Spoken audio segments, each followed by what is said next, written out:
Demandez un taxi et fuyez maintenant. C'est ce que la serveuse m'a dit ce soir-là, en glissant un billet de 20 € dans ma main tremblante. Je ne la connaissais pas.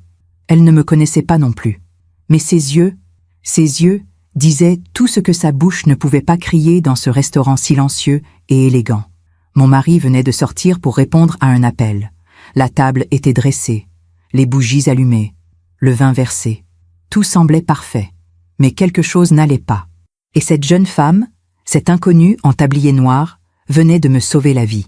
Je m'appelle Apolline Darcy, j'ai 58 ans, et voici ce qui s'est passé ce soir-là, dans ce restaurant où j'aurais dû mourir. Bartholomé et moi étions séparés depuis 7 mois. Pas officiellement divorcés, non. Les papiers n'étaient pas encore signés. Les avocats se battaient pour chaque euro, chaque bien, chaque miette de ce que nous avions construit ensemble pendant 32 ans. Ils ne voulaient pas perdre la maison, ni l'appartement à Paris, ni les comptes, ni moi peut-être. Ou plutôt, ils ne voulaient pas que je gagne. C'est différent. Un matin, il m'a appelé. Sa voix était douce, presque humble. « Apolline, s'il te plaît, dînons ensemble, juste une fois, pour parler, pour essayer de comprendre. » J'ai hésité. Mon avocate m'avait dit de ne plus le voir seul, mes amis aussi. Mais il y avait quelque chose dans sa voix, une tristesse que je reconnaissais. Celle de l'homme que j'avais aimé, autrefois. Alors j'ai accepté. Le restaurant qu'il avait choisi était discret, chic, dans le 7e arrondissement. Nappe blanche, lumière tamisée, le genre d'endroit où l'on parle à voix basse, où personne ne vous dérange. Il est arrivé avant moi. Il portait son costume gris, celui que je lui avais offert pour ses 50 ans. Il sentait encore ce parfum boisé que je connaissais par cœur. Il a souri. Un sourire qui m'a fait mal. « Tu es venu » a-t-il dit. « Oui. » Nous nous sommes assis. Le silence était lourd. Puis il a commencé à parler. De nous, du passé, de ses regrets. « Je sais que j'ai fait des erreurs, Apolline. Mais je t'aime encore. Je ne veux pas te perdre. » Mes mains tremblaient. Je ne savais plus quoi penser. Puis son téléphone a vibré. Il a jeté un coup d'œil rapide. Son visage a changé. Juste une seconde. Quelque chose de dur, de froid, est passé dans ses yeux. « Excuse-moi, je dois répondre. »« C'est important. » Il s'est levé. Il est sorti sur le trottoir, devant la grande baie vitrée. Je le voyais parler, faire des gestes. Il semblait nerveux. Et c'est là qu'elle est arrivée. La serveuse. Elle s'est approchée avec une carafe d'eau, mais elle ne l'a pas posée. Elle s'est penchée vers moi, très près, et a murmuré « Madame, écoutez-moi bien. Mon cœur s'est arrêté. Ne posez pas de questions. Prenez ce billet. Allez aux toilettes. Sortez par la porte de derrière. Demandez un taxi. Et partez. Tout de suite. » Elle a glissé le billet de 20 € dans ma paume. « Mais pourquoi? S'il vous plaît, faites-moi confiance. » Ses yeux suppliaient. J'ai regardé Bartholomé dehors, toujours au téléphone. Mon corps entier tremblait. Mon instinct criait. Quelque chose n'allait pas. Quelque chose de terrible. Alors j'ai pris mon sac. Je me suis levé. J'ai marché vers les toilettes, le cœur battant si fort que j'avais peur qu'il m'entende. J'ai poussé la porte du fond. L'air froid de la nuit m'a giflé. J'ai couru.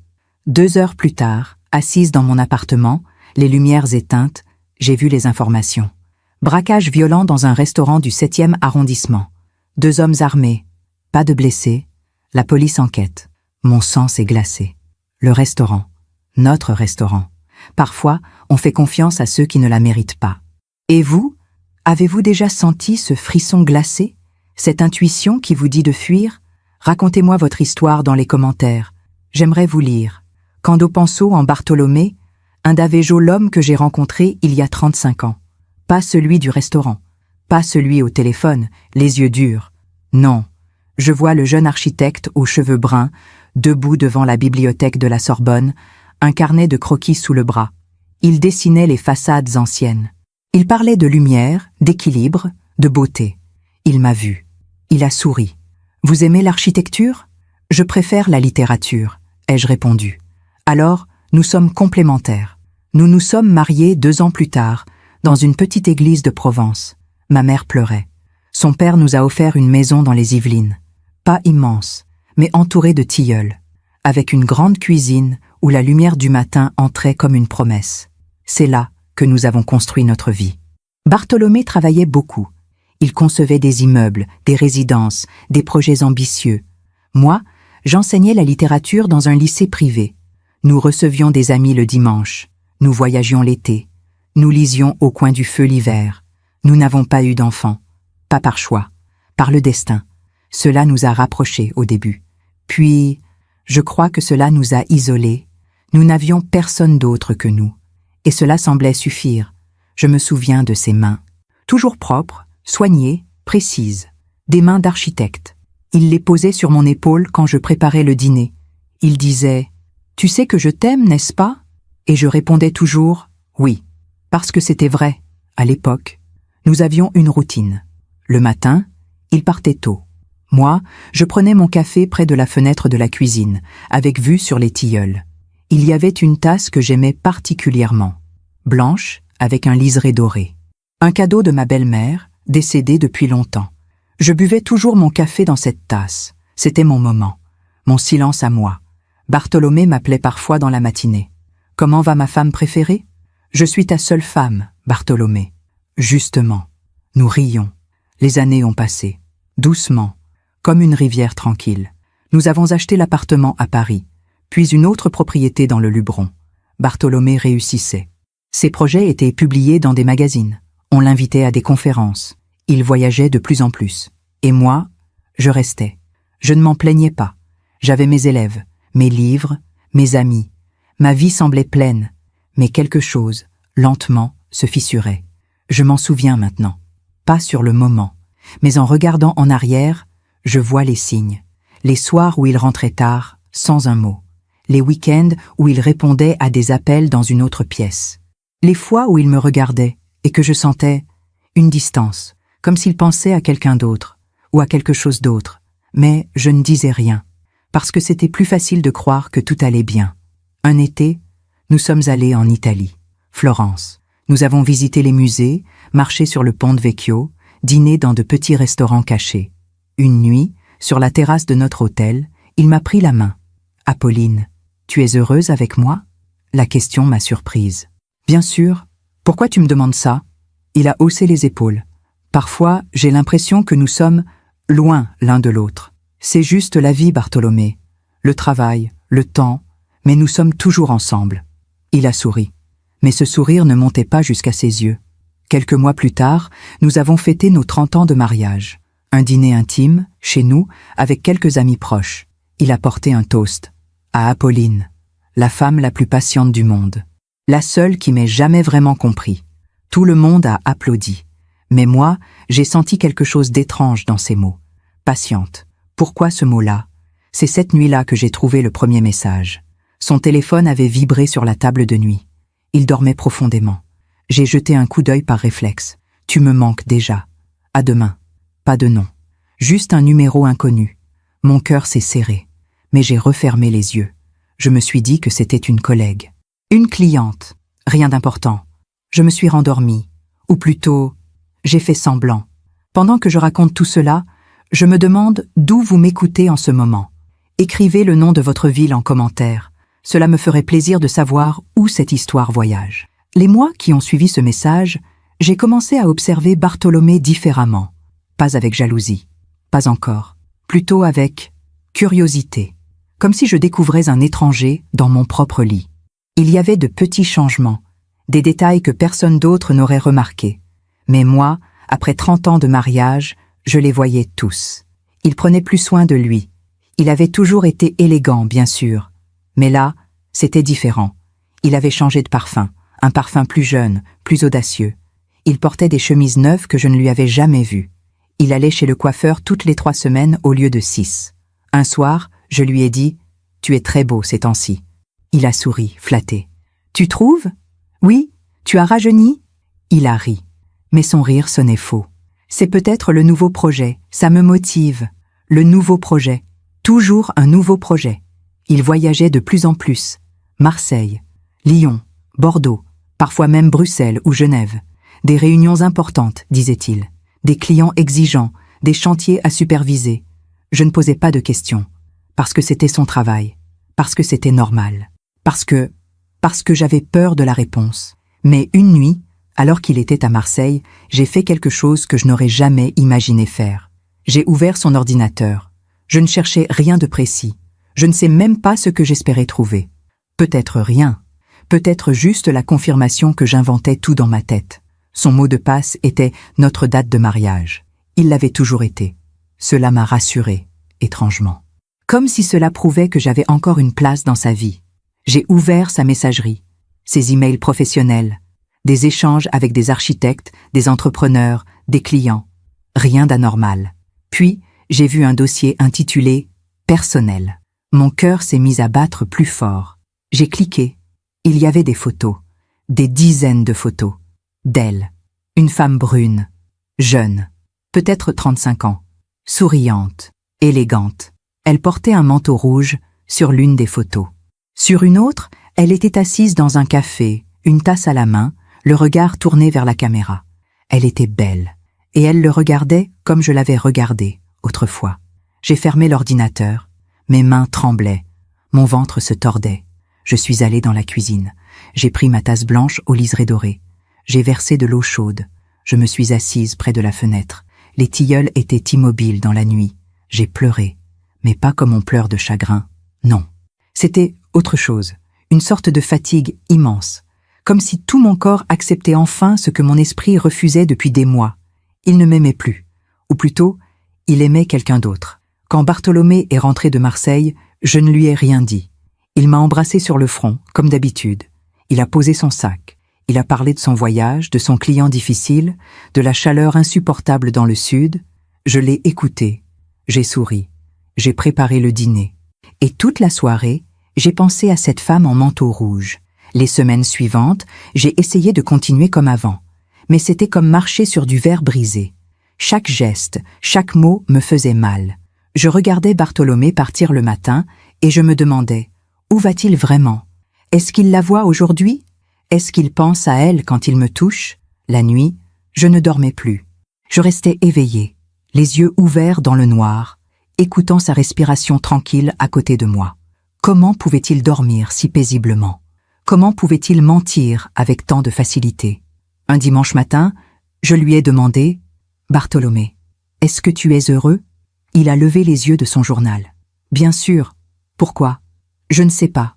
Tu sembles ailleurs ces temps-ci. » Il a froncé les sourcils. « Apolline, je travaille beaucoup.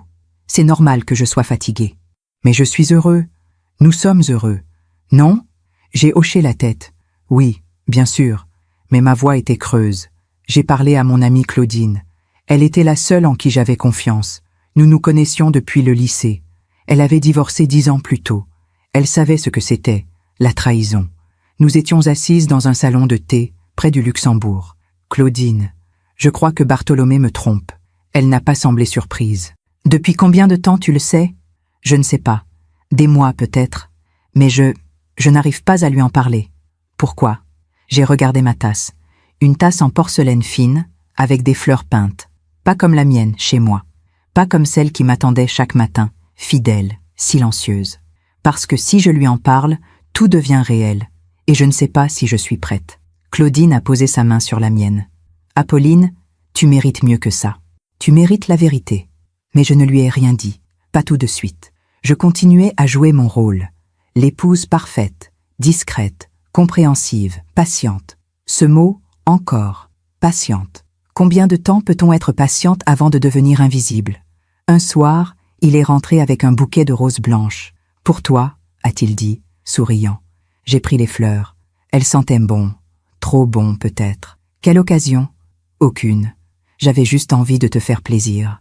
J'ai mis les roses dans un vase. Mais toute la soirée, je me suis demandé, pourquoi maintenant?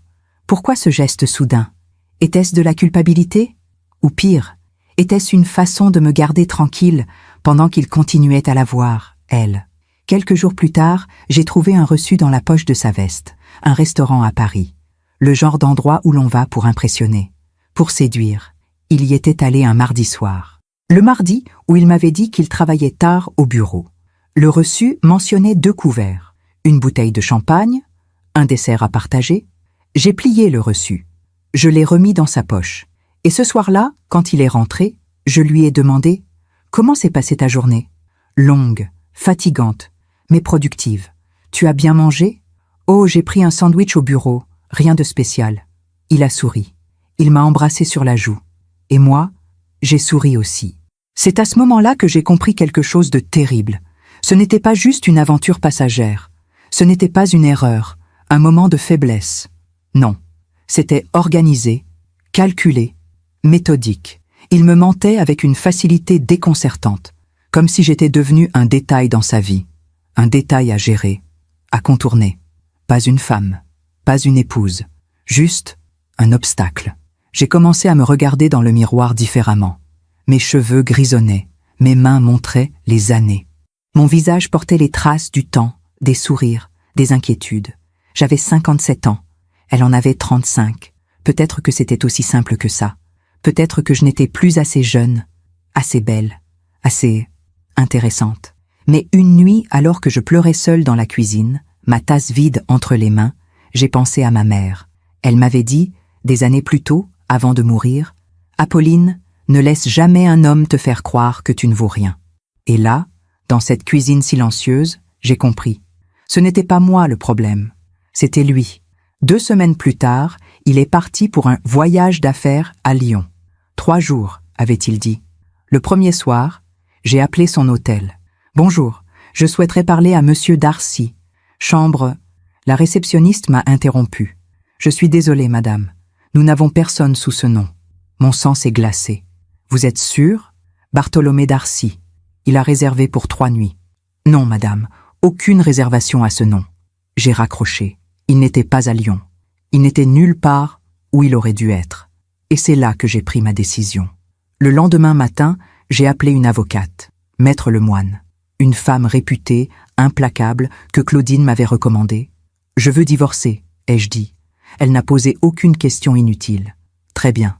Nous commençons quand vous voulez. » Quand Bartholomé est rentré de son faux voyage, j'étais calme, presque sereine. Il m'a embrassée. « Tu m'as manqué. Toi aussi. » Mais c'était un mensonge, le dernier que je me permettais, parce que l'homme que j'aimais n'existait plus, et la femme que j'avais été, elle aussi avait disparu. Je n'ai rien dit à Bartholomé pendant 2 mois. 2 mois où j'ai continué à vivre comme si de rien n'était, comme si je n'avais pas appelé une avocate, comme si je n'avais pas déjà signé les premiers papiers, comme si mon cœur n'était pas en train de se transformer en pierre froide. Maître Lemoine m'avait conseillé la discrétion. Ne lui dites rien pour l'instant. Rassemblez les preuves, les relevés bancaires, les reçus, tout ce qui pourra servir. Et surtout, ne lui montrez pas que vous savez. Alors, je suis devenue une actrice dans ma propre vie. Le matin, je lui préparais son café. Noir, 2 sucres, comme il l'aimait. Je lui demandais comment il avait dormi. Je l'embrassais avant qu'il parte. Je lui souhaitais une bonne journée. Et lui, il souriait. Il me remerciait. Il me disait qu'il rentrerait tard, encore une fois. Un dîner avec des investisseurs. Tu sais comment c'est. Oui, je sais. Je savais surtout qu'il mentait. Mais ce qui me faisait le plus mal, ce n'était pas les mensonges. C'était la facilité avec laquelle il les disait. Pas de culpabilité dans ses yeux, pas de tremblement dans sa voix, pas de gestes nerveux, pas de regard fuyant. Rien. Il mentait comme on respire. Naturellement. Sans effort. Et moi, je souriais. Parce que c'était plus facile que de crier. Un soir, il est rentré avec un cadeau, une écharpe en cachemire, grise, douce, élégante. Je l'ai vue en vitrine. J'ai pensé à toi. J'ai touché le tissu. Il était magnifique.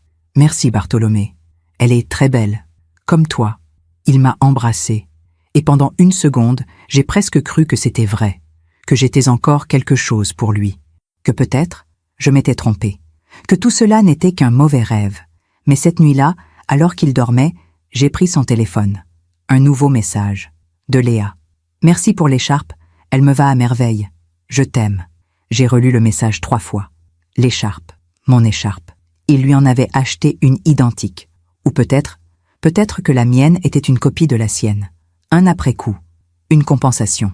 J'ai reposé le téléphone exactement où il était. Je me suis recouchée. J'ai fixé le plafond dans le noir. Et j'ai compris quelque chose de terrible. Je n'étais plus sa femme. J'étais son alibi. Les jours suivants, j'ai commencé à rassembler les preuves, comme Maître Lemoine me l'avait demandé. J'ai photographié les relevés bancaires, les retraits dans des villes où il n'était jamais allé pour le travail, les paiements dans des restaurants, des hôtels, des bijouteries. Il dépensait notre argent pour elle, pour lui offrir des écharpes, des dîners, des week-ends. Pendant que moi, je restais seule dans notre grande maison silencieuse. Un après-midi, Claudine était venue me voir. Nous avons bu du thé dans le salon. Elle m'a regardé longuement, puis elle a dit « Apolline, tu as maigri. Tu dors ? Un peu. Tu lui as parlé ? Non. Pourquoi ? J'ai haussé les épaules. Parce que je ne sais pas comment. Parce que j'ai peur de ce qui va se passer après. Claudine a posé sa tasse. Apolline, écoute-moi bien. Tu ne peux pas continuer comme ça. Tu te détruis. Je sais. Alors dis-lui. Mais je ne lui ai rien dit. Parce qu'au fond, j'avais peur. Peur qu'il confirme ce que je savais déjà. Peur qu'il me dise qu'il ne m'aimait plus. Peur qu'il parte. Peur de me retrouver seule. Alors je continuais à jouer mon rôle. La femme discrète, compréhensive, patiente. Ce mot, toujours. Un soir, nous avons dîné ensemble. Chose rare ces derniers temps. Il avait préparé des pâtes. Rien d'extraordinaire, mais c'était un geste, un effort. Nous avons parlé de choses banales. La météo, les travaux de la mairie, le nouveau film au cinéma. Puis, au milieu du repas, il a dit « Apolline, tu es distante ces temps-ci. » Mon cœur s'est arrêté. Distante ? Oui, comme si tu étais ailleurs. Comme si, je ne sais pas, comme si tu ne m'aimais plus. J'ai failli rire, mais c'était trop absurde, trop cruel. Bartholomé, tu travailles tout le temps. Tu rentres tard. Tu voyages sans arrêt. C'est moi qui devrais te poser cette question. Il a froncé les sourcils. Qu'est-ce que tu veux dire ? Rien. Laisse tomber. Il a insisté. Non, dis-moi. J'ai hésité. Et puis j'ai dit, est-ce que tu es heureux avec moi ? Le silence qui a suivi a duré une éternité. Il a regardé son assiette. Puis il a levé les yeux vers moi. Bien sûr que je suis heureux. Pourquoi tu me demandes ça ? Parce que je ne te reconnais plus. Apolline, je travaille beaucoup, c'est vrai. Mais c'est pour nous, pour notre avenir, pour nous. Ces mots m'ont fait mal, parce qu'il n'y avait plus de nous. Il y avait lui, il y avait elle, et il y avait moi, quelque part dans l'ombre, attendant qu'il se souvienne que j'existais encore. Cette nuit-là, je n'ai pas dormi. Je suis descendue dans la cuisine. J'ai pris ma tasse blanche au liseré doré. Je me suis assise près de la fenêtre. Les tilleuls bougeaient doucement dans le vent. La lune éclairait le jardin. Et j'ai pensé à ma vie. 32 ans de mariage, 32 ans de compromis, de patience, de douceur. 32 ans où j'avais mis mes propres désirs de côté pour construire quelque chose avec lui. Et maintenant, qu'est-ce qu'il me restait ? Une maison vide, un mari menteur et une femme en manteau rouge qui prenait ma place. Le lendemain, j'ai rappelé Maître Lemoine. Je veux accélérer la procédure. Vous êtes sûr ? Oui. Très bien. Je prépare les documents. Il faut que vous lui annonciez. Mais je ne l'ai pas fait. Pas encore. Parce qu'une partie de moi espérait encore. Espérait qu'il se réveille. Qu'il réalise ce qu'il était en train de perdre. Qu'il revienne vers moi et me dise « Apolline, pardonne-moi. Je me suis trompée. Je t'aime encore. » Mais les semaines passaient. Et rien ne changeait. Un samedi matin, il m'a annoncé qu'il partait pour le week-end. Un séminaire à Deauville. Je rentre dimanche soir. Un week-end entier ? Oui, c'est important. Il a fait sa valise. Il m'a embrassé sur le front. Repose-toi, tu as l'air fatigué. Puis il est parti. Dès que sa voiture a disparu au bout de l'allée, j'ai appelé Claudine. Il est parti. Où ? Deauville, soi-disant. Apolline, je sais. Qu'est-ce que tu vas faire ? J'ai regardé par la fenêtre. Les tilleuls, le jardin. Cette maison que j'avais aimée autrefois. Je vais partir. Ce week-end-là, j'ai commencé à emballer mes affaires. Pas tout. Juste l'essentiel. Mes vêtements, mes livres préférés. Quelques photos. Ma tasse blanche au liseré doré. Je les ai mis dans des cartons. J'ai appelé Claudine. Elle est venue m'aider. Tu es sûre ? Oui. Où vas-tu aller ? Chez ma sœur, à Versailles. Le temps de trouver un appartement. Elle m'a serré dans ses bras.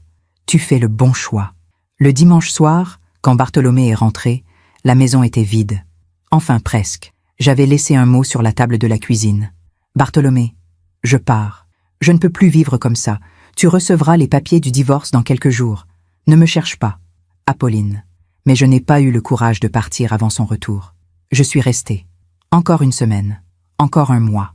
Parce qu'au fond, J'avais peur, peur de tout perdre, peur de recommencer, peur de vieillir seule. Alors je suis restée, et j'ai continué à faire semblant. C'est Maître Lemoine qui m'a forcée à agir. Elle m'a appelée un mardi matin. « Madame Darcy, les papiers sont prêts, mais tant que vous ne lui annoncez pas, nous ne pouvons pas avancer. Je sais. Alors faites-le. Aujourd'hui. » Ce soir-là, j'ai attendu qu'il rentre. Il était 20 heures passées. Il a posé son manteau. Il s'est assis dans le salon. « Bonsoir, Apolline. »« Bonsoir. » Je me suis assise en face de lui. Mon cœur battait si fort que j'avais peur qu'il l'entende. « Bartholomé, il faut que je te parle. » Il a levé les yeux vers moi. « Oui, je veux divorcer. » Le silence qui a suivi était assourdissant. Il m'a regardé comme si je venais de lui annoncer la fin du monde. « Quoi ? Je veux divorcer. » « Mais pourquoi ?» J'ai presque ri. « Pourquoi ? Parce que tu ne m'aimes plus, Bartholomé. Parce que tu me trompes. Parce que je ne peux plus vivre dans ce mensonge. » Il a secoué la tête. « Apolline, je ne te trompe pas. Tu inventes des choses. Tu es fatiguée, stressée. Ne me prends pas pour une idiote. » Ma voix était calme, froide, plus calme que je ne l'aurais cru possible. J'ai vu les messages, les reçus, les photos. Je sais tout. Son visage a changé. La surprise, puis la colère, puis quelque chose de plus sombre, de plus calculé. « Tu as fouillé dans mes affaires ? » ?»« Oui, tu n'avais pas le droit. Et toi, tu avais le droit de me mentir pendant des mois ?» Il s'est levé. Il a fait les 100 pas dans le salon. « Apolline, écoute, c'est compliqué. Ce n'est pas ce que tu crois. »« Ah non ? Alors explique-moi. » Il a hésité, puis il a dit « C'était une erreur, une faiblesse. Mais c'est fini, je te le promets. Tu mens. » »« Non. »« Si. Tu mens comme tu respires, Bartholomé, et je ne peux plus te croire. » Il s'est approché de moi. Il a pris mes mains. « Apolline, s'il te plaît, ne fais pas ça. Nous pouvons réparer. Nous pouvons recommencer. » J'ai retiré mes mains. « Non, c'est trop tard. Apolline, j'ai déjà contacté une avocate. Les papiers sont prêts. Tu vas les recevoir cette semaine. » Son visage s'est durci. « Tu ne peux pas faire ça. »« Si, je peux. Apolline, réfléchis. La maison, l'appartement. Tout ce que nous avons construit ensemble. Tu vas tout perdre. » « Non, Bartholomé, c'est toi qui vas perdre. » Il est devenu blanc. Et c'est là que j'ai vu l'homme qu'il était vraiment. Pas l'architecte brillant, pas le mari charmant. Non, un homme qui avait peur de perdre ses biens, ses propriétés, son confort. Pas moi, ses biens. « Apolline, tu ne sais pas ce que tu fais. » « Si, je sais exactement ce que je fais. » Je me suis levée, j'ai pris mon sac. Je vais dormir chez ma sœur ce soir. Et demain, je reviens chercher le reste de mes affaires. « Apolline, attends. » Non, je suis sortie de cette maison sans me retourner. J'ai marché jusqu'à ma voiture. Mes mains tremblaient tellement que j'ai eu du mal à mettre la clé dans le contact. Mais j'ai démarré. Et j'ai roulé. Loin de cette maison. Loin de cet homme. Loin de cette vie qui n'était plus la mienne. Pendant que je raconte tout cela, je me demande d'où vous m'écoutez. Écrivez le nom de votre ville en commentaire. Cela me ferait plaisir de savoir que cette histoire voyage, qu'elle trouve d'autres femmes qui ont eu le courage de partir. Les semaines qui ont suivi mon départ ont été étranges. J'habitais chez ma sœur Marguerite, à Versailles. Un petit appartement au 3e étage, avec vue sur les toits. Rien à voir avec notre grande maison des Yvelines. Mais c'était calme, c'était sûr. Et surtout, c'était loin de lui. Bartholomé m'a appelé tous les jours pendant la première semaine. 10 appels, 15, 20. Je ne répondais pas. Puis il a envoyé des messages. « Apolline, s'il te plaît, parle-moi. Tu me manques. Nous pouvons arranger les choses. Ne fais pas ça. » Et puis, au bout d'une semaine, le ton a changé. « Tu vas le regretter. Tu ne peux pas gagner. Je ne te laisserai pas prendre ce qui est à moi. Maître Lemoine m'avait prévenu. Il va essayer de vous faire peur. C'est classique. Ne répondez pas. Gardez tous les messages. Ils pourront servir. » Alors j'ai tout gardé. Chaque appel manqué, chaque message, chaque menace voilée. Et pendant ce temps, la procédure avançait. Marguerite était douce avec moi. Elle ne posait pas trop de questions. Elle me laissait pleurer quand j'en avais besoin. Elle préparait du thé, elle écoutait. Un soir, assise sur son petit balcon, elle m'a dit « Tu sais, Apolline, je t'ai toujours admirée. Pourquoi ?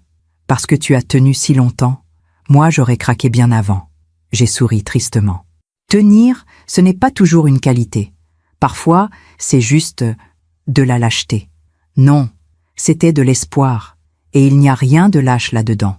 Mais l'espoir, je n'en avais plus beaucoup, parce que chaque jour, j'apprenais quelque chose de nouveau, quelque chose qui me brisait un peu plus. Maître Lemoine avait demandé une enquête financière. C'était la procédure standard dans les divorces, où il y avait beaucoup de biens à partager. 1 mois après mon départ, elle m'a convoqué dans son cabinet. Elle avait une expression grave. « Madame Darcy, nous avons trouvé des choses. » Quel genre de choses? Elle a ouvert un dossier. Des relevés bancaires, des contrats, des documents que je n'avais jamais vus. Votre mari a ouvert plusieurs comptes dont vous n'étiez pas au courant. Des comptes à son nom uniquement. Il y a transféré des sommes importantes ces 2 dernières années. Mon cœur s'est serré. Combien? Environ 150 000 €. J'ai failli m'étouffer. 150 000? Oui. Et ce n'est pas tout. Elle a tourné les pages. Il a également vendu des parts dans une de ses sociétés, sans vous en informer, sans votre signature. Techniquement, c'était illégal puisque vous étiez mariés sous le régime de la communauté. Combien? 200 000 €. J'ai posé ma main sur mon ventre. J'avais envie de vomir. Où est cet argent? Nous ne savons pas encore. Il a été transféré sur un compte offshore, aux îles Caïmans. Maître Lemoine m'a regardé avec compassion. Madame Darcy, votre mari a systématiquement vidé vos comptes communs. Il a préparé ce divorce bien avant vous. Il savait que vous alliez partir. Ou plutôt, il savait qu'il allait partir. Et il s'est protégé. Protégé de quoi? De vous, de la loi. Il a tout fait pour que vous ne puissiez rien récupérer. Je suis sorti de ce cabinet dans un état second. J'ai marché dans les rues de Paris sans savoir où j'allais. Les gens passaient autour de moi. La vie continuait. Mais moi, j'avais l'impression d'être figé dans un cauchemar. 32 ans de mariage, 32 ans de confiance. Et il avait tout préparé, tout calculé, tout volé. Ce soir-là, Marguerite m'a trouvée assise sur le canapé, les yeux dans le vide. « Apolline, ça va ?» Il a tout pris. Quoi? L'argent, les économies, tout. Il a tout caché. Marguerite s'est assise à côté de moi. « Apolline, tu vas te battre. Tu vas récupérer ce qui est à toi. » Comment? Il a tout planifié. Il est plus fort que moi. Non, il est juste plus lâche. Les jours suivants, Maître Lemoine a lancé des procédures pour bloquer les comptes de Bartholomé, pour geler ses biens, pour l'obliger à rendre des comptes. Mais lui, de son côté, engageait les meilleurs avocats, les plus chers, les plus impitoyables. Et la bataille a commencé. Un matin, j'ai reçu une convocation au tribunal, une audience préliminaire, pour déterminer qui aurait droit à quoi pendant la procédure. Maître Lemoine m'a prévenu. Il va être là. Vous allez le voir. Êtes-vous prête? Je ne sais pas. Apolline, il va essayer de vous déstabiliser, de vous faire craquer. Ne lui donnez pas cette satisfaction. Restez digne. Le jour de l'audience, je me suis habillée avec soin. Une robe bleu marine, simple, élégante. Mes cheveux attachés, pas de bijoux, sauf mon alliance.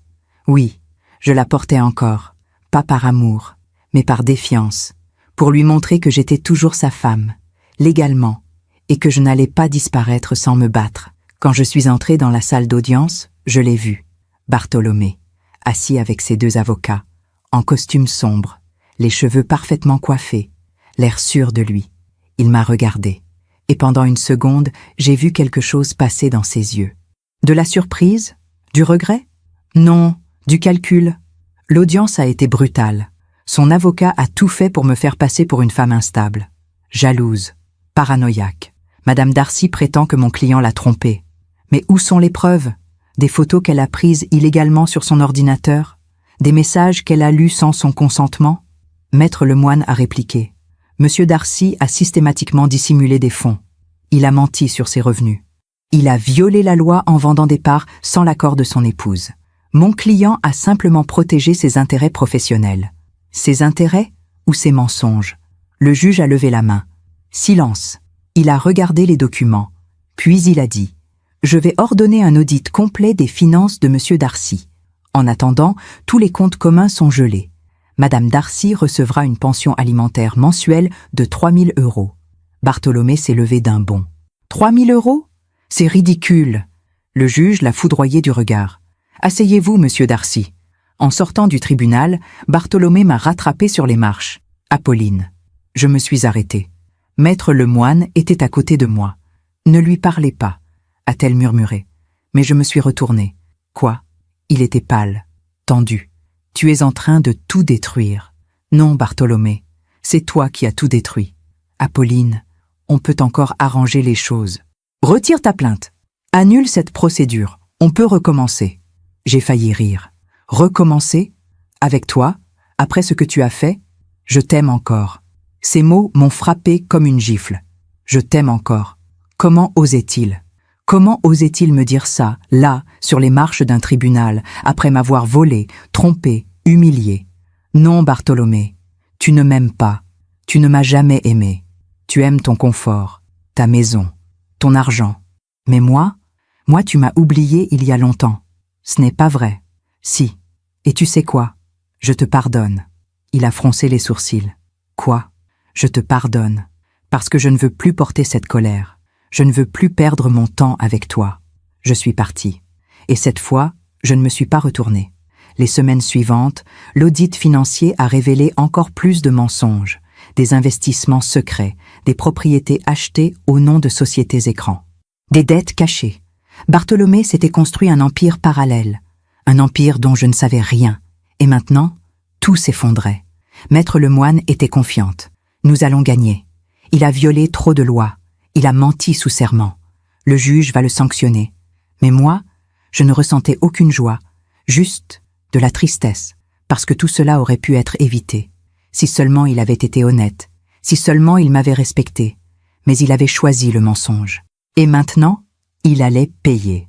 Un soir, Marguerite m'a préparé du thé. Nous étions assises sur son balcon, regardant le soleil se coucher sur les toits de Versailles. Tu sais, Apolline, je suis fière de toi. Pourquoi? Parce que tu te bats, parce que tu ne te laisses pas écraser. J'ai souri faiblement. Parfois, j'ai l'impression que je me bats pour rien, que même si je gagne, j'ai déjà perdu. Tu n'as rien perdu. Tu as gagné ta liberté. Mais la liberté avait un prix. Et je commençais à comprendre que ce prix était plus lourd que je ne l'avais imaginé. 1 mois plus tard, Bartholomé m'a envoyé un message. Un seul. Apolline, dînons ensemble. Une dernière fois. Pour parler. Pour tout régler à l'amiable. S'il te plaît. J'ai montré le message à Maître Lemoine. Ne répondez pas. C'est un piège. Un piège? Oui. Il veut vous manipuler. Vous faire signer quelque chose. Ou pire, vous faire craquer émotionnellement. Mais une partie de moi voulait y aller. Pas parce que je l'aimais encore, mais parce que je voulais comprendre. Comprendre comment on passe de l'amour à la haine, de la confiance à la trahison, de 32 ans de mariage à ça. J'ai relu le message. Pour tout régler à l'amiable. À l'amiable. Comme si c'était encore possible. Claudine m'a appelé ce soir-là. Apolline, Marguerite m'a dit que Bartholomé veut te voir. Oui. Tu ne vas pas y aller, j'espère? Je ne sais pas. Apolline, écoute-moi. Cet homme est dangereux. Il a tout fait pour te détruire. Ne lui donne pas une autre chance. Il veut juste parler. Non. Il veut te contrôler. Encore. Mais le lendemain matin, j'ai répondu. D'accord. Où et quand? Sa réponse est arrivée dans la minute. Demain soir, 20 heures. Le Cygne Bleu. Tu connais. Le Cygne Bleu. Un restaurant élégant, discret, dans le 7e arrondissement. Le genre d'endroit où nous allions pour nos anniversaires. Pour nos grandes occasions. Maître Lemoine était furieuse. Vous faites une erreur. Peut-être. Mais je dois y aller. Je dois savoir. Savoir quoi? Si l'homme que j'ai aimé existe encore. Ou si je l'ai inventé. Le soir du dîner, je me suis préparée lentement. Une robe noire, simple, sobre, mes cheveux détachés, un peu de parfum. Et mon alliance. Toujours. Marguerite m'a regardée avec inquiétude. Tu es sûre? Non. Mais je vais quand même. Le taxi m'a déposé devant le restaurant à 19h55. J'ai regardé la façade, les lumières chaudes, les grandes baies vitrées. Mon cœur battait vite. J'ai poussé la porte.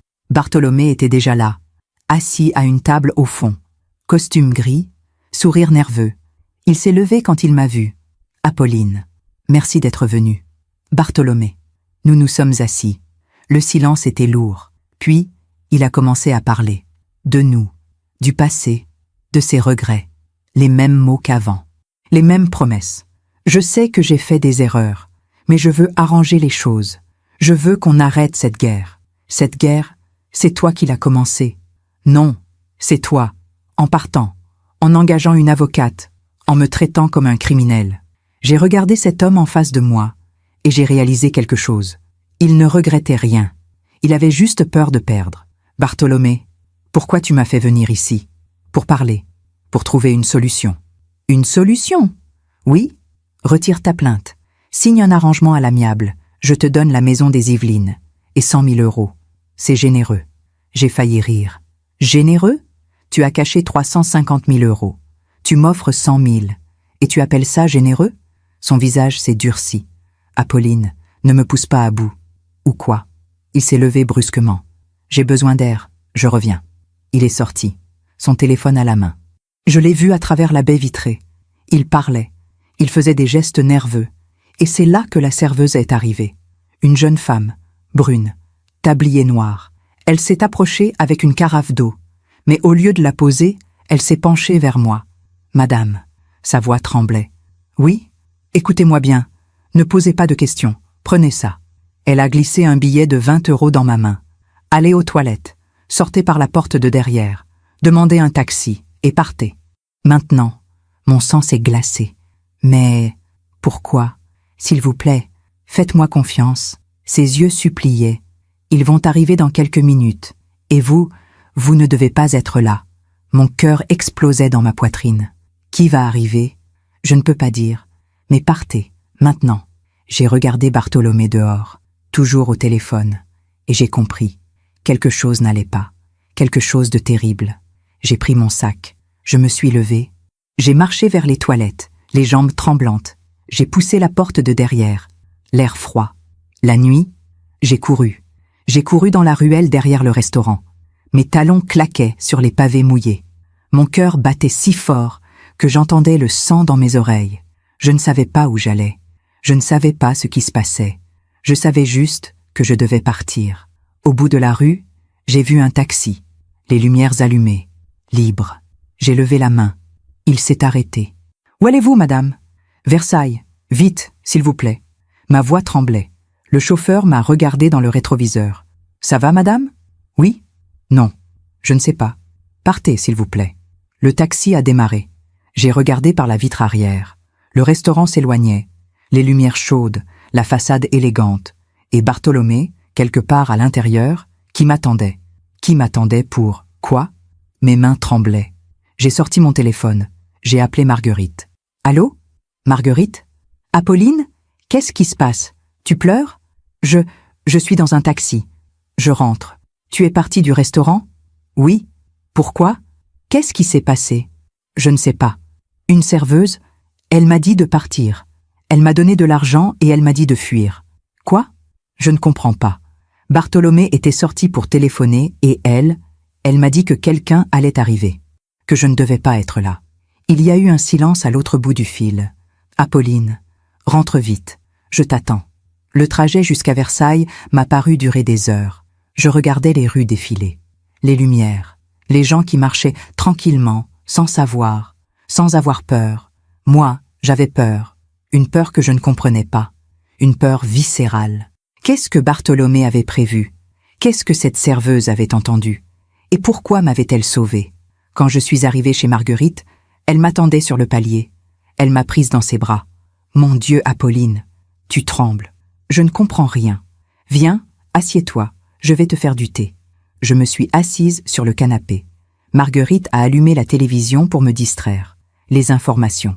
Un journal quelconque. Des images sans importance. Mais soudain, une alerte. Flash info. Le présentateur avait un air grave. Un braquage violent a eu lieu ce soir dans un restaurant du 7e arrondissement de Paris. Le Cygne Bleu, établissement réputé, a été pris d'assaut par 2 hommes armés peu après 20h30. Mon sang s'est glacé. Le Cygne Bleu. Notre restaurant. Le restaurant où j'étais il y a 1 heure. Marguerite s'est tournée vers moi, les yeux écarquillés. Apolline, je ne pouvais pas parler. Je fixais l'écran. Le présentateur continuait. Les 2 hommes ont menacé les clients et le personnel. Ils ont exigé l'argent de la caisse et les objets de valeur des personnes présentes. Heureusement, aucun blessé n'est à déplorer. La police est sur place et enquête. Des images tremblantes, des voitures de police, des gyrophares, des clients qui sortaient, choqué. Et puis, Bartholomé. Je l'ai vu, là, sur l'écran. Il sortait du restaurant, encadré par des policiers, pas menotté, mais interrogé. Il avait l'air perdu, choqué, ou peut-être en colère. Marguerite a éteint la télévision. Apolline, tu aurais pu être là. Oui, cette serveuse t'a sauvé la vie. Mais quelque chose ne collait pas. Pourquoi m'avait-elle prévenu, moi? Pourquoi pas les autres clients? Comment savait-elle que quelque chose allait se passer? Et surtout, pourquoi Bartholomé était-il sorti juste avant? Mon téléphone a vibré. Un numéro inconnu. J'ai hésité. Puis j'ai décroché. Allô? Une voix de femme. Jeune. Nerveuse. Madame Darcy? Oui. Qui êtes-vous? Je suis la serveuse. Du restaurant. Mon cœur s'est arrêté. Comment avez-vous eu mon numéro? Votre mari, je veux dire, votre ex-mari, il a laissé son téléphone sur la table quand il est sorti. Je l'ai pris. J'ai trouvé votre contact. Il fallait que je vous appelle. Pourquoi? Parce que vous devez savoir. Il y a eu un silence. Puis elle a dit, d'une voix tremblante, « Madame, j'ai entendu votre mari au téléphone, avant que vous arriviez. Il parlait avec quelqu'un. Il disait, « Elle sera là à 20h. Vous entrez à 20h30, pas avant, et vous faites exactement ce qu'on a dit. » Le sol s'est dérobé sous mes pieds. Quoi? Je ne voulais pas écouter, mais il parlait fort. Et puis, il a raccroché et il m'a regardé. Il a souri et il a dit « Ce soir, tout se règle. » J'ai fermé les yeux. « Ce soir, tout se règle. Madame, je pense que ce braquage, ce n'était pas un hasard. Qu'est-ce que vous voulez dire? Je pense que votre mari l'a organisé. » J'ai raccroché. Je ne pouvais plus respirer. Marguerite me regardait, terrifiée. « Apolline, qu'est-ce qu'elle a dit? » Elle a dit que Bartholomé, qu'il a organisé le braquage. Quoi? Il parlait au téléphone avant que j'arrive. Il donnait des instructions. Il savait que ça allait arriver. Marguerite s'est assise à côté de moi. Mon Dieu, mais pourquoi? Pourquoi il ferait ça? Et là, j'ai compris. Tout s'est éclairci d'un coup. Le divorce, l'argent qu'il allait perdre, la maison, les propriétés, les comptes, il allait tout perdre. Et il ne pouvait pas accepter ça. Alors il avait trouvé une solution radicale. Il voulait que je sois là, ai-je murmuré. Pourquoi? Parce que, s'il m'arrivait quelque chose pendant ce braquage, il hériterait de tout. Marguerite a porté sa main à sa bouche. Non, non, Apolline, tu délires. Personne ne ferait ça. Si, lui, il le ferait. J'ai repensé à tout. Les messages menaçants. Tu vas le regretter. Sa proposition ridicule au restaurant. 100 000 €. Sa nervosité. Son coup de téléphone juste avant. Et cette serveuse qui m'avait dit « Ils vont arriver, vous ne devez pas être là ». Il avait tout prévu. Un braquage, des hommes armés. Et moi, au mauvais endroit, au mauvais moment. Un accident. Une victime collatérale. Personne n'aurait posé de questions. Mais la serveuse avait entendu. Et elle m'avait sauvé. Le lendemain matin, j'ai appelé Maître Lemoine. Je lui ai tout raconté. La serveuse. Le coup de téléphone. Le braquage. Il y a eu un long silence. Puis elle a dit « Madame Darcy, ce que vous me décrivez, c'est une tentative de meurtre. Je sais. Vous devez aller à la police. Immédiatement. » J'ai hésité. Parce qu'une partie de moi ne voulait pas y croire. Une partie de moi voulait encore croire que Bartholomé, l'homme que j'avais aimé, n'était pas capable de ça. Mais l'autre partie, celle qui avait vu ses yeux froids au tribunal, celle-là savait. J'ai contacté la police. Ils m'ont convoqué dans l'après-midi. Un inspecteur, grand, la cinquantaine, regard sérieux. Madame Darcy, racontez-moi tout depuis le début. J'ai parlé pendant 2 heures. Le divorce, l'argent caché, le dîner, la serveuse, le braquage. L'inspecteur prenait des notes. Il écoutait sans m'interrompre. Puis il a dit « Nous enquêtons déjà sur ce braquage, mais ce que vous me dites change tout. Si votre mari a effectivement organisé cette attaque, c'est extrêmement grave. Je sais. Nous allons vérifier les relevés téléphoniques, les caméras de surveillance, et nous allons interroger cette serveuse. » Quelques jours plus tard, l'inspecteur m'a rappelé. « Madame Darcy, nous avons du nouveau. » Quoi? Les relevés téléphoniques de votre mari montrent plusieurs appels vers un numéro suspect les jours précédant le braquage. Ce numéro appartient à un homme déjà connu de nos services. Un voyou. Quelqu'un qui fait ce genre de travail. Mon estomac s'est noué. Donc c'est vrai. Nous avons aussi interrogé la serveuse. Elle confirme ce qu'elle vous a dit. Elle l'a entendu donner des instructions précises. Et maintenant, nous allons arrêter votre mari. Pour complicité de vol avec violence. Et tentative de meurtre. Tentative de meurtre. Ces mots résonnaient dans ma tête. L'homme avec qui j'avais partagé 32 ans de ma vie avait essayé de me tuer. Le lendemain, Bartholomé a été arrêté. Les images ont fait le tour des informations. Arrestation dans l'affaire du braquage du Cygne bleu. Un architecte parisien soupçonné d'avoir commandité l'attaque. Claudine m'a appelé. « Apolline, tu as vu ?»« Oui. »« Mon Dieu, tu avais raison. »« Oui. Comment tu te sens ?»« Je ne sais pas. Vide. Parce que ce n'était pas de la joie que je ressentais, ni du soulagement. Juste une immense tristesse. Marguerite est venue s'asseoir à côté de moi ce soir-là. Nous avons bu du thé en silence. Puis elle a dit « Tu sais, cette serveuse, elle t'a sauvée. Je sais. Tu devrais la remercier. » J'ai retrouvé son numéro. Je l'ai appelée. « Allô ? Bonjour, c'est Apolline Darcy. Madame, je voulais vous remercier pour ce que vous avez fait. Vous m'avez sauvé la vie. » Sa voix tremblait. « Je ne pouvais pas vous laisser là. J'ai entendu ce qu'il disait et je devais faire quelque chose. Comment vous appelez-vous ? Chloé. Chloé, je ne sais pas comment vous remercier. Vous n'avez pas à me remercier. Je suis juste contente que vous soyez en sécurité. Nous avons parlé un moment. Elle m'a raconté qu'elle avait 26 ans, qu'elle travaillait dans ce restaurant depuis 2 ans, qu'elle faisait des études de psychologie. Je voulais aider les gens, comprendre pourquoi ils font ce qu'ils font.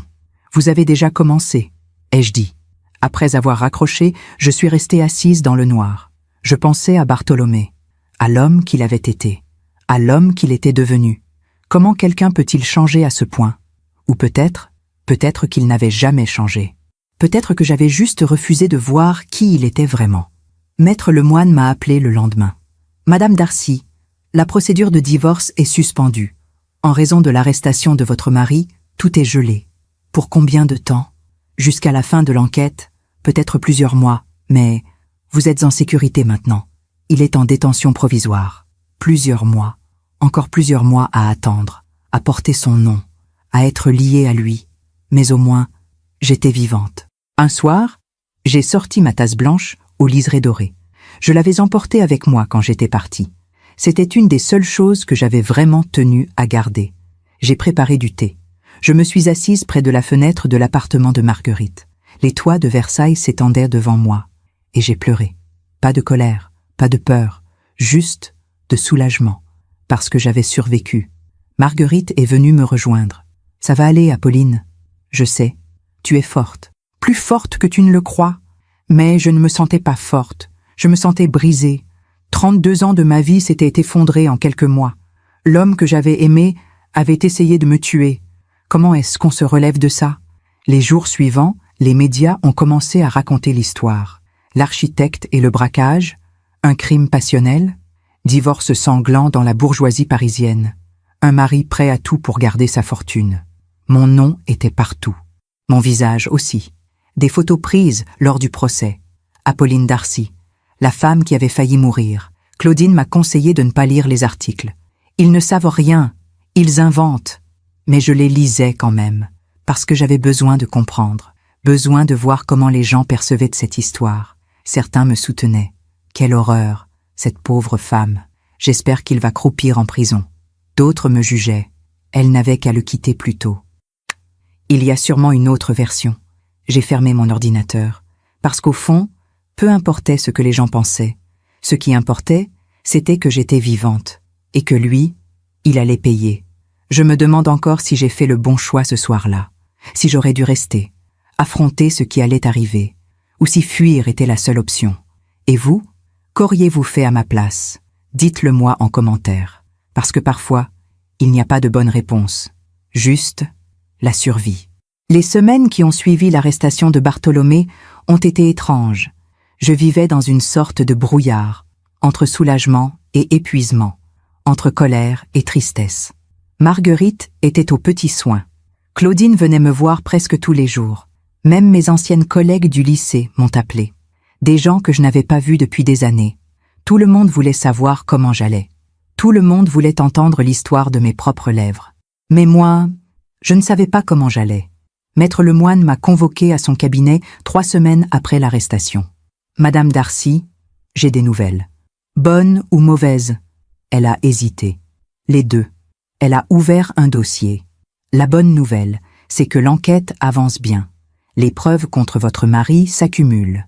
Les relevés téléphoniques, le témoignage de mademoiselle Chloé, les images de surveillance du restaurant. Et l'un des 2 hommes qui ont commis le braquage a parlé. Il a confirmé que Bartholomé l'avait payé. Mon cœur s'est serré. Combien? 50 000 €. 25 000 d'avance. 25 000 après.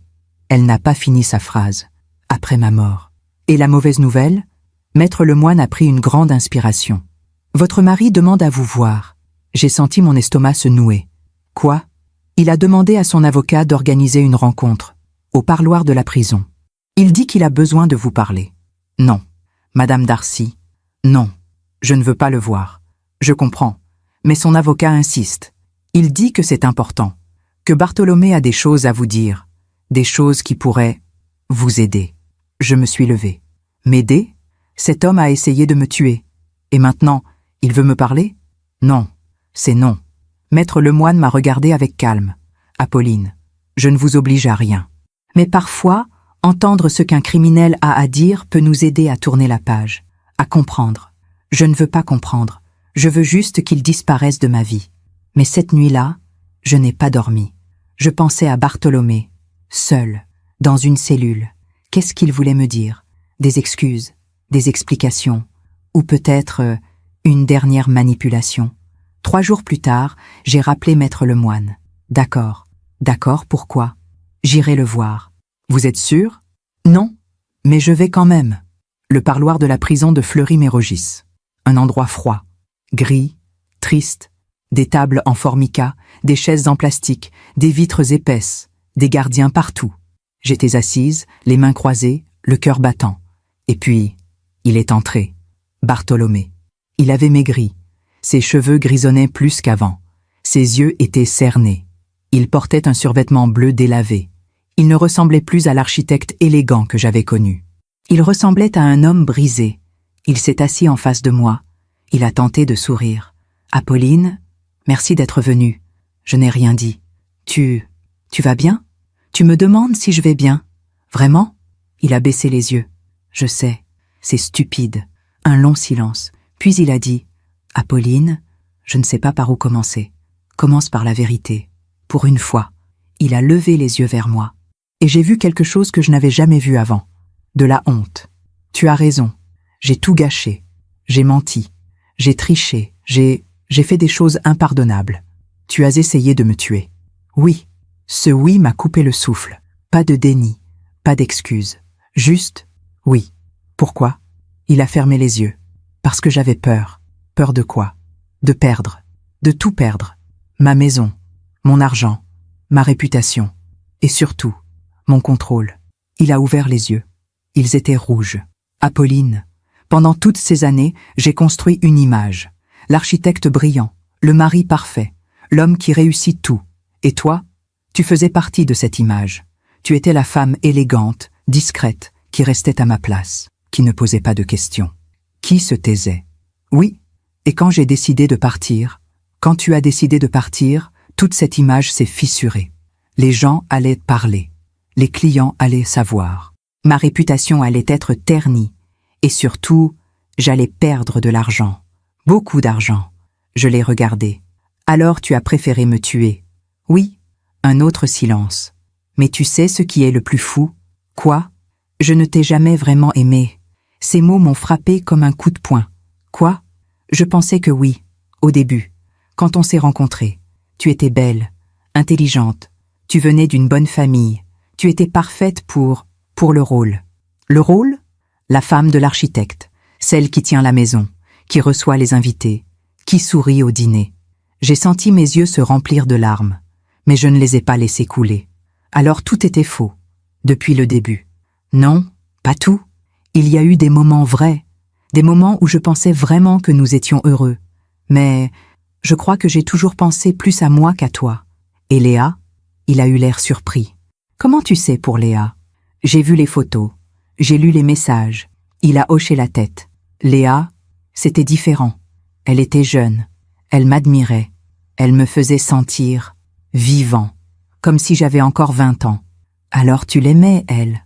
Je pensais que oui. Et maintenant, elle ne répond plus à mes appels. Elle a disparu dès mon arrestation. J'ai presque ri. Presque. Bartholomé, je suis venu ici parce que tu voulais me parler. Mais si c'est juste pour me dire que tu ne m'as jamais aimé, que j'étais juste un accessoire dans ta vie, alors j'aurais préféré ne pas venir. Non. Attends. Il a tendu la main vers moi, mais le gardien l'a rappelé à l'ordre. Pas de contact. Bartholomé a retiré sa main. Apolline, je voulais te dire que je suis désolé. Désolé? Oui. Désolé pour tout. Pour les mensonges, pour Léa, pour l'argent caché, et surtout, pour ce que j'ai essayé de te faire. Tu es désolé parce que tu as été pris, pas parce que tu regrettes vraiment. Non, je suis désolé parce que maintenant que je suis ici, seule, sans rien, je réalise ce que j'ai perdu. Pas l'argent, pas la maison. Toi, j'ai secoué la tête. Tu ne m'as jamais eu, Bartholomé. Tu avais une image, un fantôme. Mais moi, la vraie Apolline, celle qui avait des rêves, des peurs, des désirs, tu ne l'as jamais connue. Il a pleuré. Pour la première fois depuis que je le connaissais, Bartholomé a pleuré devant moi. Je sais, et c'est ça ma plus grande erreur. Je me suis levée. Adieu, Bartholomé. Apolline, attends. Non, il n'y a plus rien à attendre. Tu as fait tes choix. Maintenant, tu dois vivre avec. Je suis partie, sans me retourner. Dans le taxi qui me ramenait à Versailles, j'ai repensé à ces mots. Je ne t'ai jamais vraiment aimé. Et étrangement, ça ne me faisait plus mal. Parce que je le savais déjà. Peut-être pas consciemment. Mais quelque part, au fond de moi, je l'avais toujours su. Ce soir-là, Marguerite m'a préparé du thé. Nous nous sommes assises sur le balcon. Comment ça s'est passé? Il a avoué. Tout. Et rien. C'est fini. Marguerite m'a regardé longuement. Tu es en paix? Pas encore. Mais je le serai. Un jour. Quelques semaines plus tard, le procès de Bartholomé a commencé. Je n'y suis pas allée. Maître Lemoine m'a représentée. Mais elle m'a tenue au courant. Il a plaidé coupable. Pour tout? Oui. La dissimulation de fonds. La complicité de vol avec violence. La tentative de meurtre. Tout. Quelle sera sa peine? Le procureur demande 15 ans. 15 ans. Un chiffre abstrait. Mais pour moi, ça signifiait la liberté. Le jour du verdict, Maître Lemoine m'a appelé. Madame Darcy, le jugement est tombé. Et 12 ans de prison ferme. Interdiction d'exercer sa profession, confiscation de tous ses biens et restitution intégrale de tous les fonds détournés. J'ai fermé les yeux. C'était fini. Madame Darcy? Oui, je suis là. Vous allez récupérer la maison des Yvelines, l'appartement à Paris, et la majorité des fonds. Il ne garde rien. La maison. Notre maison. Celle où nous avions vécu pendant 30 ans. Celle où j'avais bu mon café chaque matin dans ma tasse blanche aux liserés dorés. Je ne veux pas de cette maison. Quoi? Vendez-la. Vendez tout. Je ne veux plus rien qui vienne de lui. Maître Lemoine a hésité. Vous êtes sûr? Oui. Je veux recommencer. Complètement. Et c'est ce que j'ai fait. La maison des Yvelines a été vendue. L'appartement à Paris aussi. Avec cet argent, j'ai acheté un petit appartement à Versailles, près de chez Marguerite. 2 pièces, lumineux, avec un balcon qui donnait sur un jardin. Pas de tilleul, mais des rosiers. J'ai repris l'enseignement. Pas dans mon ancien lycée, dans un autre, plus petit, plus chaleureux. Mes nouveaux élèves ne savaient ni rien de mon histoire. Pour eux, j'étais juste Madame Darcy, la professeure de littérature. Et ça me convenait parfaitement. Un matin, alors que je buvais mon café sur mon nouveau balcon, dans ma tasse blanche aux liserés dorés, j'ai pensé à Bartholomé. Il était quelque part, dans une cellule, payant pour ce qu'il avait fait. Et moi, j'étais libre. La vie a une drôle de façon de rendre justice parfois. Pas toujours immédiatement, pas toujours de la façon qu'on attend, mais elle finit toujours par rétablir l'équilibre. Les mois qui ont suivi le procès ont été une période étrange. Pas heureuse, pas encore, mais apaisée. Comme si après une tempête violente, la mer commençait enfin à se calmer. J'ai emménagé dans mon nouvel appartement en novembre. 2 pièces lumineuses, un parquet clair, des murs blancs, un balcon avec vue sur un petit jardin où poussaient des rosiers et un vieux lilas. Rien à voir avec la grande maison des Yvelines. Mais c'était mien, vraiment mien. Chaque meuble, chaque objet, chaque silence. J'ai meublé l'appartement simplement. Un canapé beige, une table en bois clair, quelques étagères pour mes livres, et dans la cuisine, une petite table près de la fenêtre. C'est là que je prenais mon café chaque matin, dans ma tasse blanche aux liserés dorés. La seule chose que j'avais gardée de mon ancienne vie. Marguerite venait souvent me voir. « Tu es heureuse ici ?» Je ne sais pas si c'est le mot, mais je suis tranquille. C'est déjà beaucoup. J'ai repris mes cours au lycée. Mes nouveaux élèves étaient curieux, vivants, parfois difficiles. Mais ils me faisaient du bien. Ils me rappelaient pourquoi j'avais choisi ce métier autrefois. Pas pour l'argent, pas pour le statut, mais pour transmettre, pour éveiller, pour accompagner. Un jour, une de mes élèves, Camille, est restée après le cours. « Madame Darcy, je peux vous poser une question ?»« Bien sûr. Est-ce que vous croyez qu'on peut vraiment changer? Qu'on peut devenir quelqu'un de meilleur ?» J'ai réfléchi. Je crois qu'on peut essayer, mais il faut d'abord accepter qui on est vraiment, avec nos erreurs, nos failles, et ensuite, on peut choisir, chaque jour, de faire mieux. Elle a souri. « Merci, madame. » Cette conversation m'a hantée pendant des jours, parce que c'était exactement ce que j'étais en train de faire, accepter qui j'avais été, la femme silencieuse, patiente, effacée, et choisir qui je voulais devenir. Un après-midi de décembre, j'ai reçu un appel de Chloé, la serveuse, celle qui m'avait sauvée. « Madame Darcy ? Chloé, comment allez-vous ? » « Bien. J'ai pensé à vous. Je voulais savoir si vous alliez bien. Nous avons parlé longtemps. » Elle m'a raconté qu'elle avait quitté le restaurant, que ce soir-là l'avait trop marquée. Je fais des cauchemars parfois. Je me demande ce qui se serait passé si je n'avais rien dit. Vous m'avez sauvée, Chloé. Je sais, mais ça fait peur de réaliser qu'un homme peut faire ça à sa propre femme. Chloé, est-ce que vous aimeriez qu'on se voie pour prendre un café ? Elle a hésité. Vraiment ? Oui, j'aimerais vous remercier. Correctement. Nous nous sommes retrouvés une semaine plus tard, dans un petit café près du Luxembourg. Chloé était timide, jeune, belle, avec ses cheveux bruns attachés en chignon. Elle portait un manteau rouge, exactement comme Léa sur les photos que j'avais vues. Mais elle n'était pas Léa. Elle était quelqu'un qui avait eu le courage de faire ce qu'il fallait. « Madame Darcy, appelez-moi Apolline. Apolline, je voulais vous dire quelque chose. Ce soir-là, au restaurant, quand j'ai entendu votre mari au téléphone, j'ai eu peur, très peur. Mais je me suis dit, si je ne fais rien, cette femme va mourir, et je ne pourrai jamais me le pardonner. J'ai pris sa main. Vous avez fait ce que beaucoup n'auraient pas osé faire. Vous avez risqué votre emploi, peut-être même votre sécurité. Pour moi, une inconnue. Vous n'étiez pas une inconnue. Vous étiez une femme en danger. C'était suffisant. Nous avons parlé pendant des heures. De sa vie, de ses études, de ses rêves. Elle voulait devenir psychologue, travailler avec des femmes victimes de violences. Ce qui vous est arrivé, ça m'a confirmé ce que je voulais faire. Alors, quelque chose de bon est sorti de tout ça. En la quittant ce jour-là, je me suis sentie reconnaissante, pas seulement envers elle, mais envers la vie. Parce que dans les moments les plus sombres, il y a toujours quelqu'un qui tend la main. Parfois c'est une sœur, parfois c'est une amie.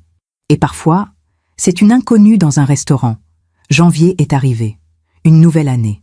La première année où je n'étais plus mariée, où je n'avais plus à mentir, à me cacher, à faire semblant. J'ai décidé de faire quelque chose que je n'avais jamais fait. Voyager. Seule. J'ai choisi l'Italie. Florence. La ville où Bartholomé et moi étions allés, autrefois. Mais cette fois, j'y allais pour moi. Pas pour me souvenir, pour recommencer. J'ai marché sur le Ponte Vecchio. J'ai visité les musées. J'ai mangé des pâtes dans des petits restaurants cachés. Et un soir, assise sur une terrasse, regardant le soleil se coucher sur l'Arno, j'ai réalisé quelque chose. J'étais heureuse. Pas d'une joie éclatante, pas d'une euphorie bruyante. Non, d'un bonheur calme, profond, vrai. J'ai sorti mon téléphone, j'ai pris une photo du coucher de soleil, et j'ai écrit à Marguerite.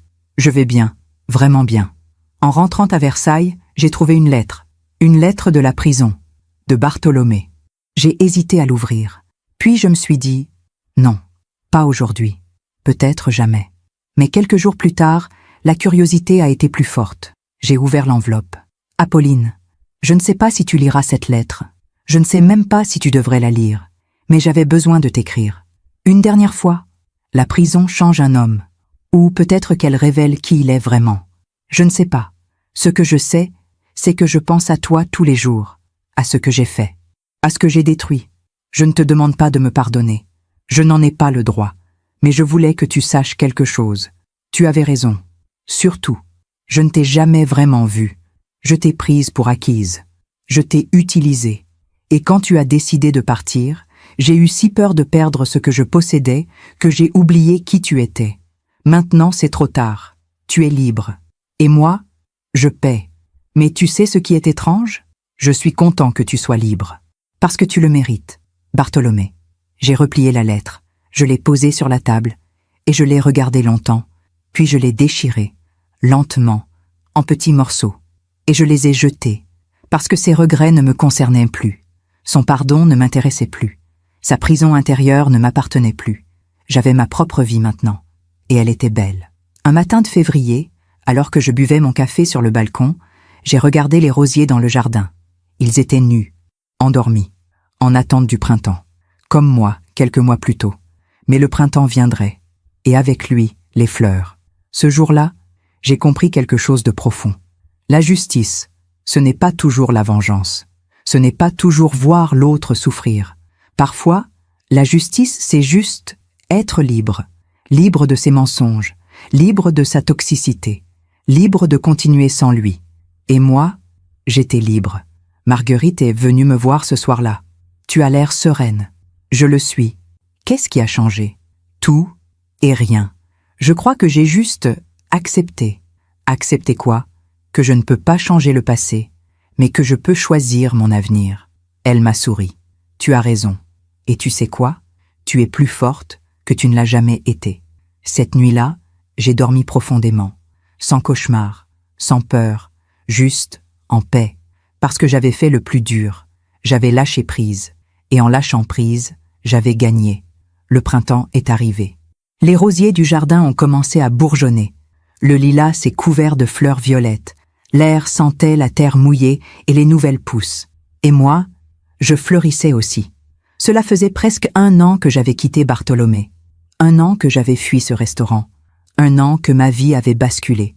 Mais je n'étais plus la même femme. J'avais 59 ans maintenant. Des cheveux plus gris, des rides plus marquées. Mais j'avais aussi quelque chose de nouveau dans les yeux. Une clarté, une force tranquille. Marguerite me l'avait dit un matin. Tu rayonnes, Apolline. C'est la liberté. Non, c'est toi, la vraie toi, celle qui était cachée pendant toutes ces années. Un après-midi de mai, Maître Lemoine m'a appelé. Madame Darcy, j'ai des nouvelles de votre ex-mari. Mon cœur s'est serré. Pas de peur, juste de curiosité. Qu'est-ce qui se passe? Il a eu des ennuis en prison, elle m'a expliqué. Bartholomé avait été agressé par un autre détenu. Rien de grave physiquement, mais il avait été transféré dans un autre quartier, plus isolé, plus dur. Apparemment, son avocat a demandé une révision de sa peine, mais le juge a refusé. Il purgera l'intégralité de ses 12 ans. 12 ans. Il avait 63 ans maintenant. Il sortirait à 75 ans. Un vieil homme, brisé, sans rien. Madame Darcy, ça va? Oui. Vous voulez que je vous tienne au courant de... Non. Je ne veux plus rien savoir. Parce que ce n'était plus mon problème. Ce n'était plus ma vie. Quelques semaines plus tard, Claudine est venue déjeuner chez moi. Nous avons mangé sur le balcon. Des salades, du pain frais, du vin blanc. Le soleil brillait. Les oiseaux chantaient. Tu sais, Apolline, j'ai croisé quelqu'un qui connaît Bartholomé. Ah oui? Oui, un ancien collègue. Il m'a dit que Léa l'a quitté. J'ai levé les yeux. Léa? Oui. Apparemment, elle est partie dès son arrestation. Elle a vidé le compte bancaire qu'il avait ouvert pour elle. Et elle a disparu. J'ai souri malgré moi. Elle a bien fait. Claudine a ri. Tu n'es pas en colère contre elle? Non. Pourquoi je le serais? Elle a juste fait ce que moi j'aurais dû faire depuis longtemps. Partir. Claudine m'a regardé avec admiration. Tu as vraiment changé, tu sais? Non. Je suis juste redevenue moi-même. Un matin de juin, j'ai reçu un appel étrange, un numéro que je ne connaissais pas. J'ai hésité, puis j'ai décroché. Allô? Madame Darcy? Une voix d'homme, âgée, fatiguée. Qui êtes-vous? J'étais l'associé de votre mari, Pierre Malherbe. Pierre Malherbe. Je me souvenais de lui, un architecte brillant, l'ami de Bartholomé depuis l'université. Monsieur Malherbe, que puis-je faire pour vous? Je voulais vous présenter mes excuses. J'ai froncé les sourcils. Vos excuses? Pourquoi? Parce que je savais. Mon cœur s'est arrêté. Vous saviez quoi? Pour Léa, pour les comptes cachés, pour tout. Un long silence. Je savais que Bartholomé vous trompait. Je savais qu'il dissimulait de l'argent. Et je n'ai rien dit, parce que c'était mon associé, parce que c'était mon ami, et surtout, parce que je ne voulais pas de problème. J'ai serré le téléphone. Vous auriez pu me prévenir. Je sais, et je le regrette, profondément. Pourquoi vous m'appelez maintenant? Parce que Bartholomé m'a écrit, de la prison. Il m'a demandé de vous contacter, de vous dire qu'il était désolé. Mais je ne voulais pas juste transmettre son message. Je voulais vous dire que j'étais désolé aussi. J'ai fermé les yeux. Monsieur Malherbe, vos excuses ne changeront rien. Le mal est fait. Je sais, mais je devais vous le dire. Après avoir raccroché, je suis restée assise longtemps sur le balcon. Je pensais à tous ces gens qui avaient su.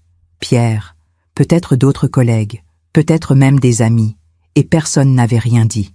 Mais au fond, ça n'avait plus d'importance, parce que la vérité avait fini par éclater, comme elle le fait toujours. En juillet, Chloé m'a invitée à son diplôme. Elle avait terminé ses études de psychologie. Elle allait commencer un stage dans un centre d'aide aux femmes victimes de violences. Après la cérémonie, nous avons marché dans les jardins du campus. Apolline, je voulais vous dire merci. Pourquoi? C'est moi qui devrais vous remercier. Non, vous m'avez inspiré. Votre force, votre courage, la façon dont vous vous êtes relevée, ça m'a donné envie de faire ce que je fais. J'ai souri. Chloé, vous m'avez sauvée, et maintenant vous allez en sauver d'autres. C'est vous, l'héroïne. Elle a rougi. Je ne suis pas une héroïne, j'ai juste fait ce qu'il fallait. C'est exactement ça, être une héroïne. Faire ce qu'il faut, même quand c'est difficile, même quand on a peur. En août, j'ai reçu une lettre officielle, de l'administration pénitentiaire. Bartholomé demandait à me voir, encore. Son avocat écrivait qu'il était en mauvaise santé, qu'il avait besoin de parler, que c'était urgent. J'ai relu la lettre plusieurs fois, puis je l'ai posée sur la table. Et je ne l'ai pas ouverte, parce que je n'avais plus rien à lui dire. Et surtout, je n'avais plus besoin de l'entendre. Un soir de septembre, Marguerite et moi regardions les informations. Un reportage sur la prison de Fleury-Mérogis, les conditions difficiles, le surpeuplement, la violence. « Tu penses qu'il souffre ?» a demandé Marguerite. J'ai réfléchi. « Oui, probablement. Et ça te fait quelque chose ?» Non. Elle m'a regardée, surprise. « Vraiment ? Vraiment. Parce que ce n'est pas de la cruauté. C'est juste de l'indifférence. Il a fait ses choix. Il paie. C'est tout. » Marguerite a hoché la tête. « Tu as raison. La vie a une façon de rendre justice, sans qu'on ait besoin d'intervenir. » Et c'était exactement ça. Bartholomé avait tout perdu. Sa liberté, sa réputation, son argent, sa maison, ses amis, Léa. Tout ce pourquoi il avait menti, triché, manipulé. Tout ce pourquoi il avait essayé de me tuer. Et moi, j'avais tout gagné. Pas de l'argent, pas des biens. Non, j'avais gagné ma dignité, ma paix, ma liberté. Un matin d'octobre, alors que je buvais mon café sur le balcon, j'ai vu une femme dans le jardin. Une voisine que je ne connaissais pas encore. Elle arrosait les rosiers. Elle souriait. Je suis descendue. « Bonjour !» Elle a levé les yeux. « Oh, bonjour! Vous êtes la nouvelle locataire du 3e ?» « Oui, Apolline. »« Enchantée, moi c'est Solange. » Nous avons parlé quelques minutes, de tout et de rien, du jardin, des fleurs, de la météo. Puis elle a dit « Vous savez, ces rosiers, ils étaient morts l'année dernière, complètement desséchés. Je pensais les arracher. Mais au printemps, ils ont refleuri, plus beaux qu'avant. J'ai regardé les rosiers, leurs fleurs roses, leurs feuilles vertes. Parfois, on a juste besoin de temps et de patience. » Solange a souri. « Exactement. » Ce jour-là, j'ai compris que c'était exactement ce qui m'était arrivé. J'avais été desséchée, brisée, presque arrachée. Mais j'avais survécu. Et maintenant, je refleurissais. En novembre, 1 an après avoir emménagé dans mon appartement, j'ai organisé un petit dîner. Marguerite, Claudine, Chloé, quelques collègues du lycée.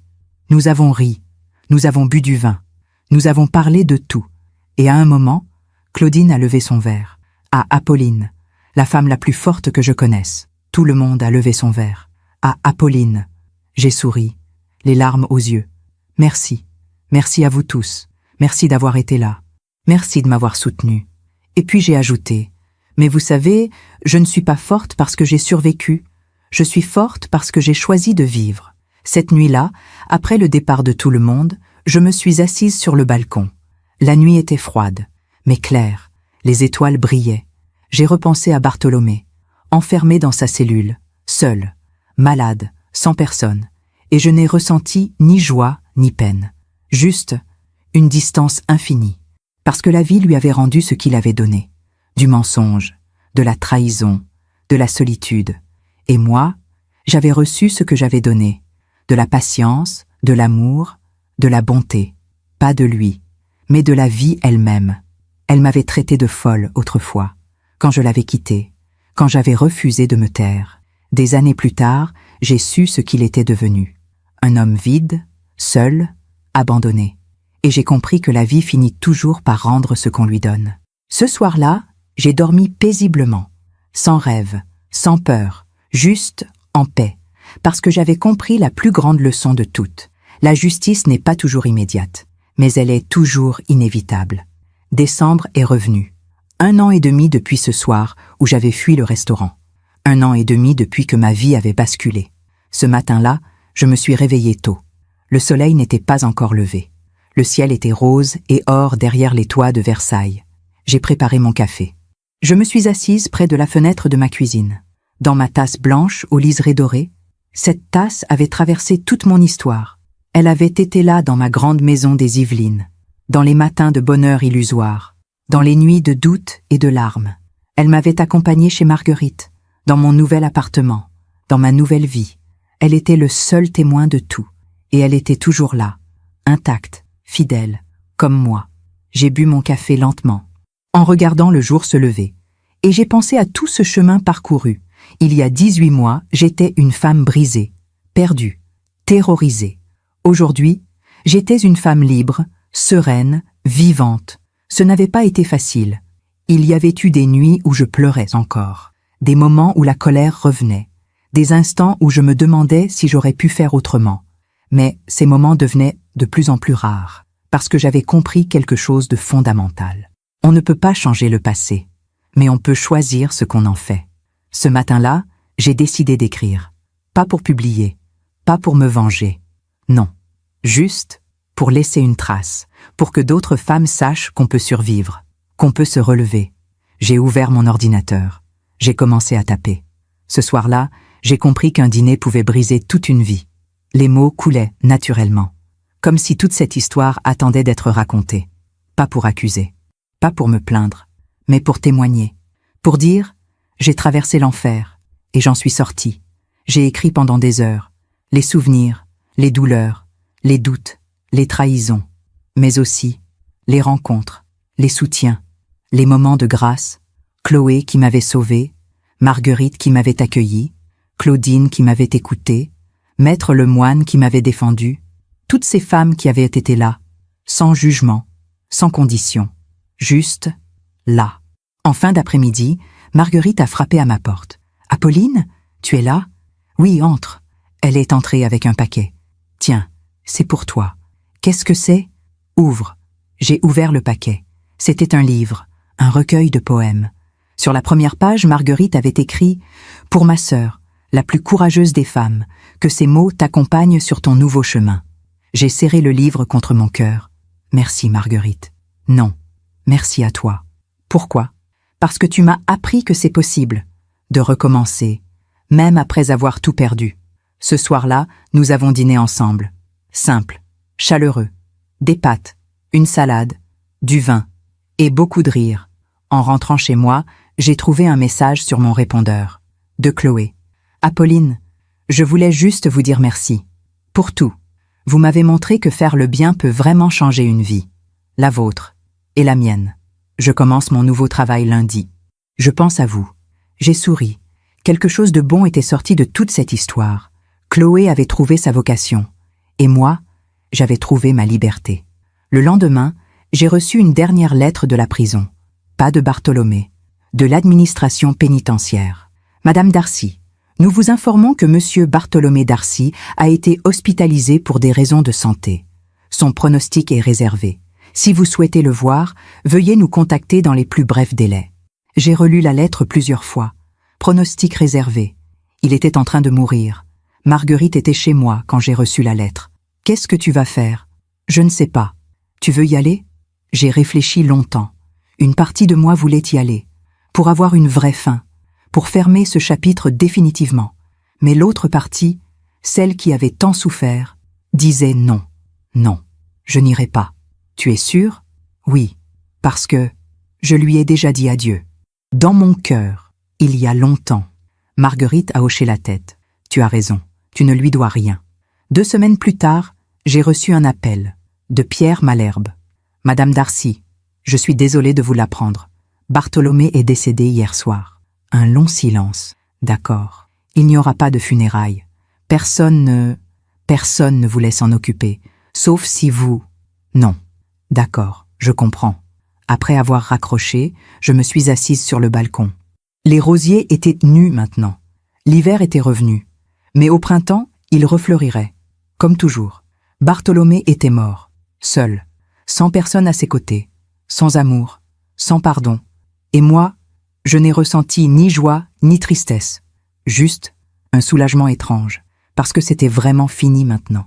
Plus de lettres. Plus de menaces. Plus de procès. Juste le silence. Ce soir-là, j'ai appelé Claudine. Bartholomé est mort. Mon Dieu, comment tu te sens? Libre. Complètement libre. Et c'était vrai. Les semaines suivantes, j'ai continué à écrire. Mon témoignage, mon histoire. Pas pour Bartholomé, pas pour me venger, mais pour toutes les femmes qui vivent ce que j'ai vécu. Les femmes qui se taisent, les femmes qui doutent, les femmes qui ont peur de partir. Je voulais leur dire, vous pouvez partir, vous pouvez survivre, vous pouvez refleurir. Un matin de février, j'ai reçu un appel d'une maison d'édition. Une amie de Claudine leur avait parlé de mon histoire. Ils voulaient en publier mon témoignage. Madame Darcy, votre histoire pourrait aider des milliers de femmes. Vous croyez? J'en suis sûre. J'ai accepté, non pas pour la gloire, non pas pour l'argent, mais parce que si mon histoire pouvait aider ne serait-ce qu'une femme à ouvrir les yeux, à partir, à se sauver, alors tout cela aurait eu un sens. Le livre est sorti en septembre. La serveuse m'a sauvée. Un témoignage de courage et de renaissance. Les premières semaines, je ne savais pas quoi attendre. Mais très vite, les messages ont commencé à arriver. Des femmes, des dizaines, puis des centaines. Merci. Votre histoire m'a donné le courage de partir. Je me suis reconnue dans chacun de vos mots. Vous m'avez sauvée, comme cette serveuse vous a sauvée. J'ai pleuré en lisant ces messages. Pas de tristesse, de gratitude. Parce que ma douleur avait trouvé un sens. Ma souffrance avait porté des fruits. Un soir, Chloé est venue me voir. Elle tenait le livre dans ses mains. Apolline, j'ai lu. C'est magnifique. Merci Chloé. Vous savez, vous m'avez rendue fière. Fière d'avoir fait ce que j'ai fait ce soir-là. Je l'ai prise dans mes bras. Chloé, vous m'avez sauvé la vie. Et maintenant, grâce à vous, d'autres femmes savent qu'elles peuvent être sauvées aussi.